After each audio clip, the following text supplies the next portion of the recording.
നിങ്ങൾ ചോദിക്കാത്തൊരു ചോദ്യമുണ്ട്. CPMന്റെ കേന്ദ്ര കമ്മിറ്റി ആ റിപ്പോർട്ടിൽ പാർട്ടി അതിൻ്റെ മതേതര നിലപാട് കളഞ്ഞു വിളിച്ചു എന്നാണ് റിപ്പോർട്ട്.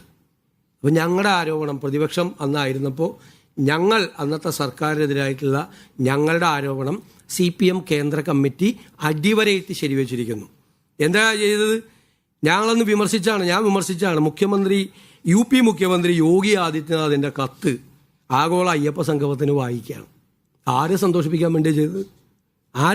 എന്ത് പ്രസക്തിയാണ് UP മുഖ്യമന്ത്രിയുടെ കത്ത് ആഗോള അയ്യപ്പ സംഗമത്തിന് ശബരിമലയിൽ വായിക്കാൻ? എന്താ റെലവൻസ്? ഈ തമിഴ്നാട്ടിലും കർണാടകത്തിലും തെലങ്കാനയിൽ നിന്നൊക്കെ ഇവിടെ ആളുകൾ വരുന്നത്. UP മുഖ്യമന്ത്രി ആദിത്യനാഥിൻ്റെ കത്ത് വായിച്ച് ആരെ സന്തോഷിപ്പിക്കാൻ വേണ്ടിയാണ്? പക്ഷെ പിണറായി വിജയൻ മറുപടി പറയണം. കേന്ദ്ര കമ്മിറ്റി പറഞ്ഞിരിക്കുകയാണ് മതേതര നിലപാട് കളഞ്ഞു വിളിച്ചു. CPMന് തിരിച്ചറിവുണ്ടാവും, വർഷങ്ങൾ ഇനിയും ഒരുപാട് കാര്യങ്ങൾ, മനസ്സിലായില്ലേ? അതുപോലെ സഹകരണ ബാങ്ക് കൊള്ള, പെൻഷൻ കുടിശ്ശിക, നികുതി വർധന, കർഷക തൊഴിലാളി പെൻഷൻ കുടിശ്ശിക തുടങ്ങിയ നിരവധി വിഷയങ്ങൾ ഭരണവിരുദ്ധ വികാരമുണ്ടാക്കാൻ ഇടയായി എന്നാണ് കേന്ദ്ര കമ്മിറ്റിയുടെ റിപ്പോർട്ട്. മനസ്സിലായ? ഭരണവിരുദ്ധ വികാരം ഇല്ലായിരുന്നു എന്ന ഇവരുടെ എല്ലാം നിലപാട് കേന്ദ്ര കമ്മിറ്റി പൂർണ്ണമായി തള്ളിക്കളഞ്ഞു.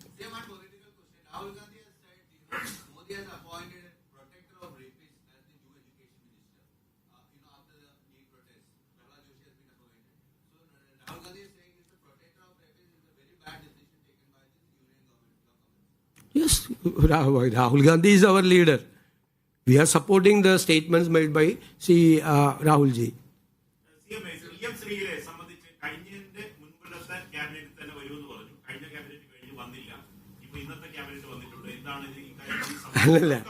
അല്ല, ആരാണ് പറഞ്ഞത് കഴിഞ്ഞ ക്യാബിനറ്റിൽ വരുമെന്ന്? ഇല്ല, നിങ്ങൾ വാർത്ത കൊടുക്കുകയാണ്. അത് വരുമെന്ന് ക്യാബിനറ്റിലെ ആ റിപ്പോർട്ട് വരുമ്പോൾ ക്യാബിനറ്റ് പരിശോധിക്കും. വരട്ടെ, പരിശോധിക്കും.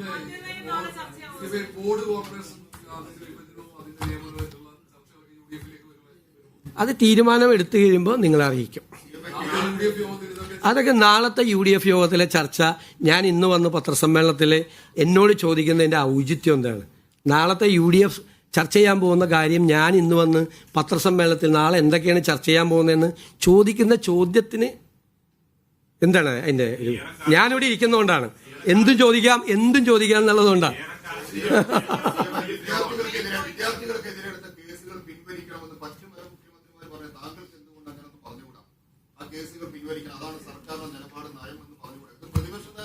ഒരു ചോദ്യം 3 പ്രാവശ്യം ചോദിക്കണ്ട.